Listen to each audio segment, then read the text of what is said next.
Appreciate your time today. Just wanted to first just introduce, would you be willing to introduce your name and your business and tell us more about it? Yeah, for sure. So my name is Ione Sally. Kind of sounds like lion without the L. The owner of Kombuchinnati Brewing Company. We're Ohio's first African-owned kombucha brewery, and our mission is to use philanthropy to hopefully restore underserved neighborhoods, starting in North Fairmount as the first. So, How'd you get started? So I had a stomach ulcer in high school. Graduated from SCPA, the School for Creative and Performing Arts. And my foster mom, she told me to try kombucha because it could help with stomach issues.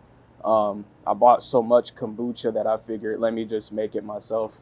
Dang. And my friends encouraged me to actually like sell kombucha, kind of as a joke, but like, they thought it was better than what they get at the store. So, really? I just perfected my recipe, and then a year later, started out producing out of the Incubator Kitchen Collective in Newport.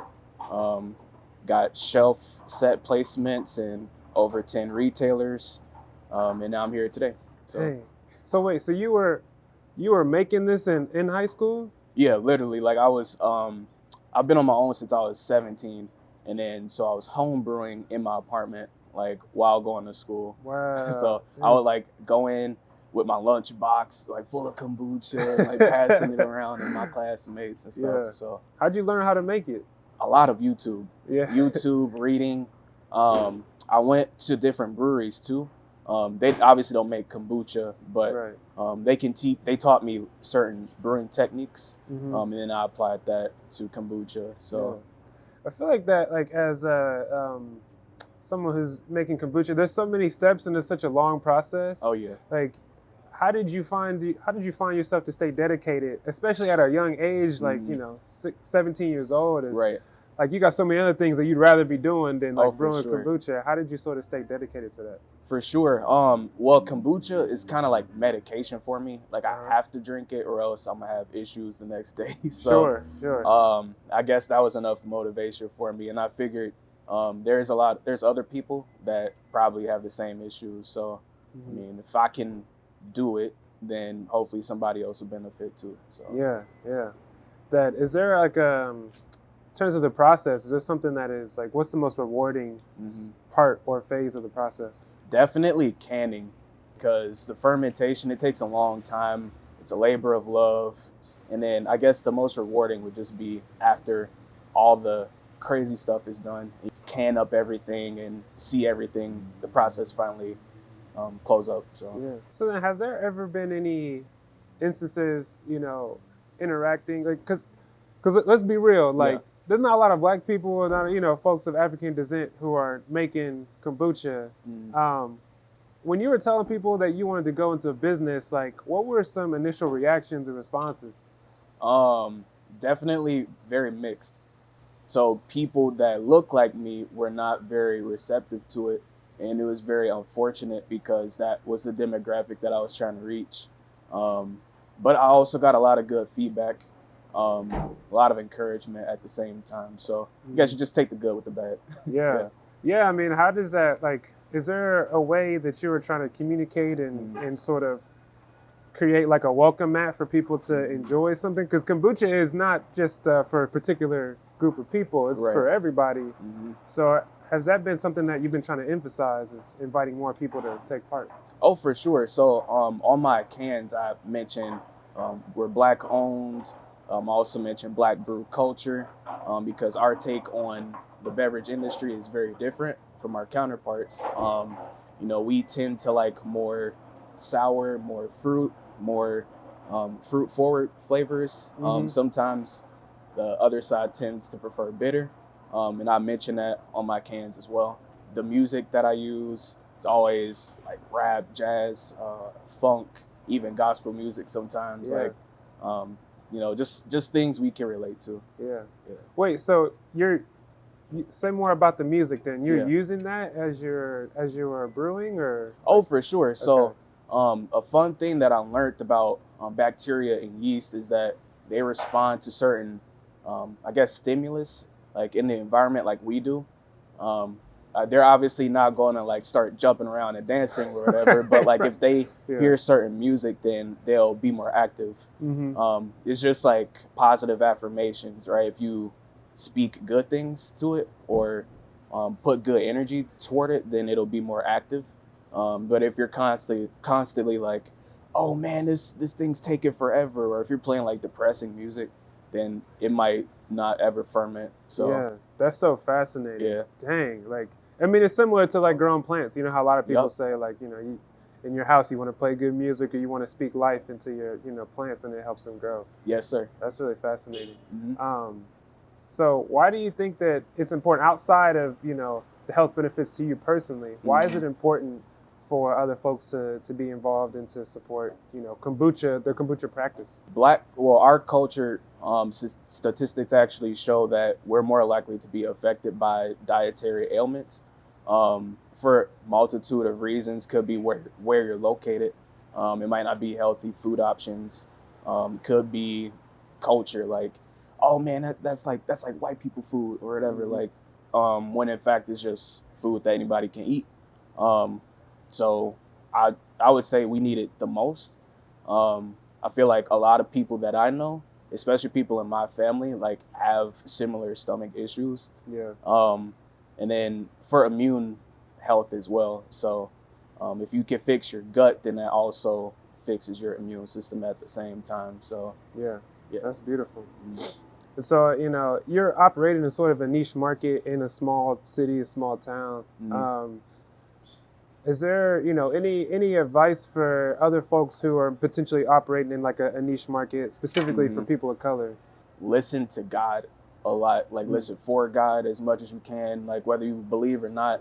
Because there's a lot of things out here that can throw you off your path.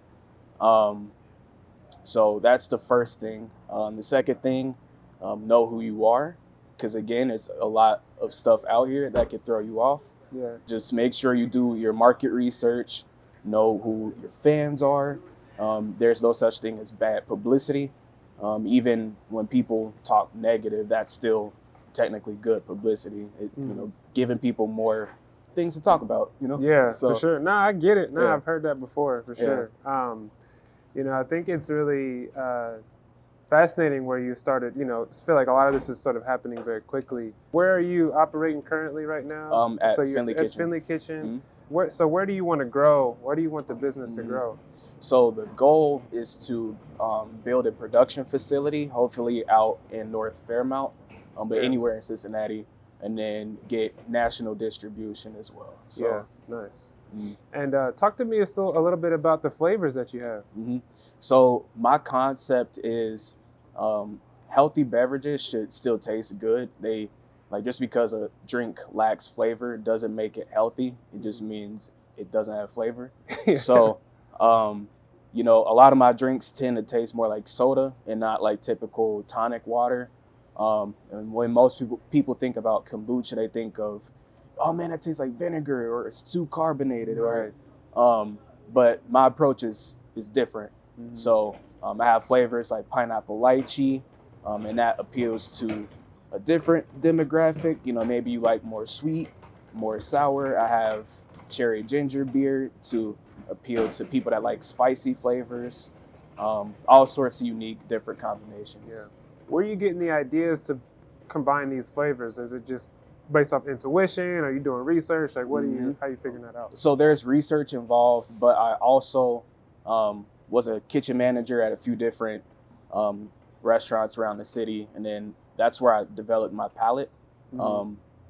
Just learning about how different people eat, how certain smells can affect flavor, and so I guess the culinary experience. Yeah. Okay. Yeah, that's great. Because if it was me, I would just be like throwing stuff together and just like hoping it works. And be like, Right.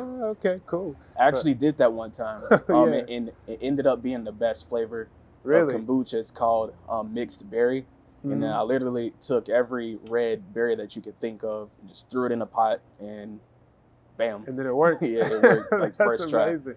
I gotta try that one out. That's funny, man. No, I think that's great. And so I want to ask you one more thing too, just kind of about your history, your upbringing. And you said you were in foster care for a while. Is there anything about that experience that you feel like sort of either helped you in terms of how you're sustaining your business now? So mindset. So when people turn 18, usually things go downhill because they don't have a foster parent to like stay with them. And that foster parent could have been the person that taught them how to love, how to interact with other people, could have built them up and everything. So you take that person away, things tend to fall really quick.